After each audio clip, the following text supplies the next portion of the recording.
Let's start off with some vocabulary words. Inner city, at risk, needy. These words are used to describe the kids I teach and the neighborhood they come from.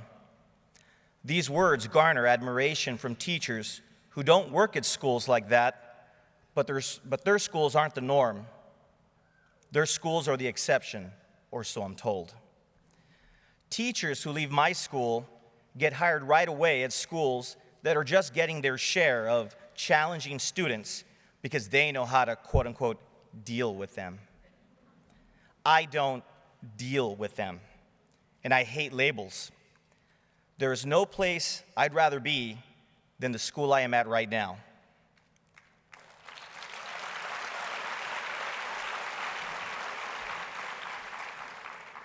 I don't teach inner city, at risk, or needy.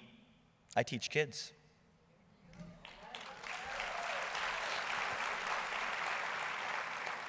When a teacher takes a look at my AVID kids for the first time, they might see a pair of apathetic, indifferent eyes, but they definitely won't see what I see. I see a pair of beautiful brown eyes. I see empathy. I see yearning for acceptance and understanding. I see someone wanting to fit in, struggling to please, pushing and shoving against decades of statistics that say them succeeding is an impossibility and that it's easier to drop out and get pregnant since that's what they see in the neighborhood on their way home. I see myself in each of my students. There's the bookworm who loves to read but doesn't quite get why Nathaniel Hawthorne has to overwrite.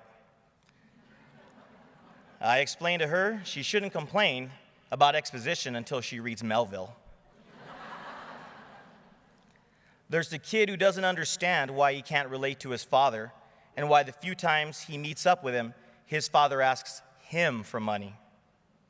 I explained that the thing that ultimately fixed my relationship with my father was moving away for college. It gave us the space to grow. Now everything is great. Right, Mom?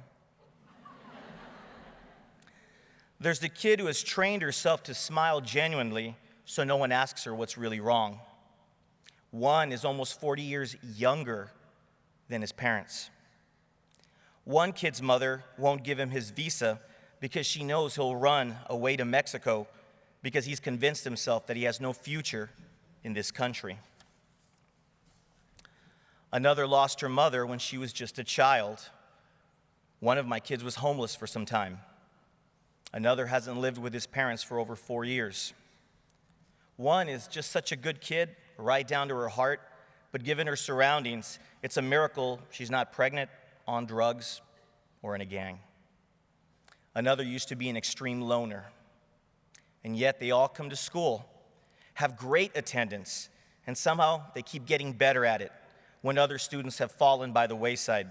Inner city, at risk, needy. How can I see such labels when I've gotten to know these kids perhaps better than their parents? This is my second AVID group. They constantly ask me how they rate compared to the last one and which group I will miss more. It's a matter of pride with them since we've cried together, grown together, and fought together. Being an AVID used to have a stigma associated with it, but now ask any random student in the hallway, and the answer you'll most likely get is, "Oh, AVID. Oh, that's for smart people. I wish I could get in." Oh, the times have changed. It would be cliche to say, "Oh, my kids are so good despite all the obstacles they go through." But AVID kids are selected for this very reason. And yet my students, our students, persevere. They are on the cusp of greatness. Yes, greatness. Because it isn't every day someone goes to college in their neighborhood. In my 14 years teaching, I've seen parents shell out $10,000 for a quinceañera and not a dime for their daughter's first year in college. By the time my kids are seniors, they too see this irony. 2 years ago, I almost lost my AVID class. It didn't fit into the master schedule for me to have AVID and English and tennis. My kids complained. My AVID coordinator and administrator spoke up for me, and later, official word came that I was keeping my class. I was relieved. I needed them as much as they needed me. In the end, what is the job of an AVID teacher? I doubt there's enough time to explain today. I could try. But I know the most important thing I do for my students is offer stability, loyalty, honesty, and love. Most teachers don't last in the field very long. There are fewer and fewer third-year teachers and fewer 10th-year teachers. My 6th year was a very challenging and trying one. I had just taught a rough group of freshmen when an administrator approached me and asked me about teaching AVID. It sounded good until they dropped the bomb that I'd be teaching freshmen again, and that I'd stay with them until they graduated. I'm glad I said yes. When I get a new group of crazy kids in English, AVID is there for me. They're freshmen, then sophomores, then juniors, then seniors. There's sometimes a much-needed respite from the frenetic sophomores I get annually. It's ridiculous to say that I do my best to save them when every day they save me. These kids know when I've had a bad day. They throw me surprise birthday parties. They refer to my mom as grandma. The year I got engaged, they wanted to interview my fiance to make sure she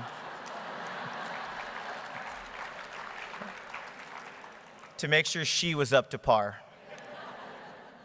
When I tore tendons in my ankle, they made sure I was taken care of.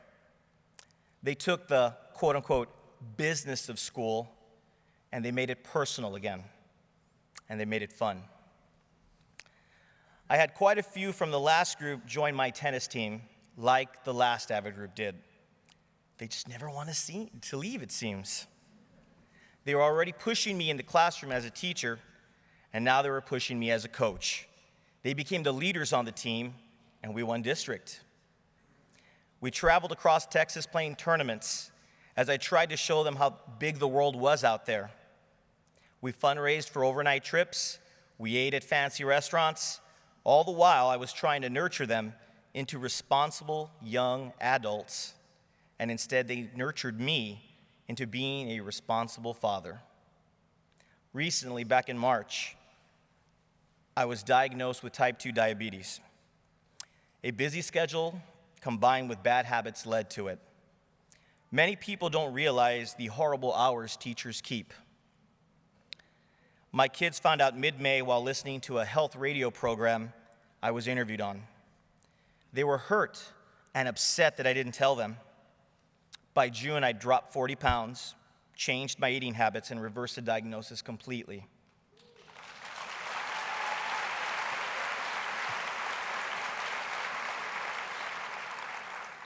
It was something I had to do.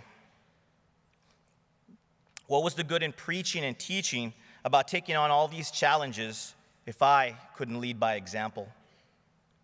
I did it for my family, I did it for my AVID kids, and the AVID kids to come. Teachers, if there's one thing you take from all this, it's that you need to take care of yourselves. Your AVID kids need you. It isn't all peaches and cream, and I can honestly admit that I haven't written a discipline referral in over 2 years, and that was to the same AVID kid I recently wrote a college recommendation letter for. 95% of my class is going to college.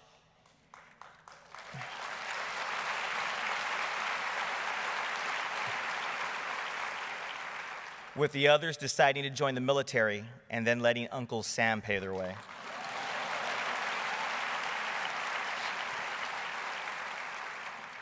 It wouldn't be fair to compare either of my two AVID groups, especially since one of the students in this group is the little brother to a girl I taught in the last group.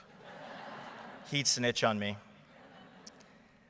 I've had 2 crazy years when I had a handful of AVID students 3 times a day, for English 2, for AVID, and for tennis. Talk about fun. Like the last group, I'm going to miss these kids, and it's time for them to fly. In the end, AVID has given me stability, loyalty, honesty, and love. I'm a father, a motivator, a listener, at times a disciplinarian, a coach. I'm an AVID teacher.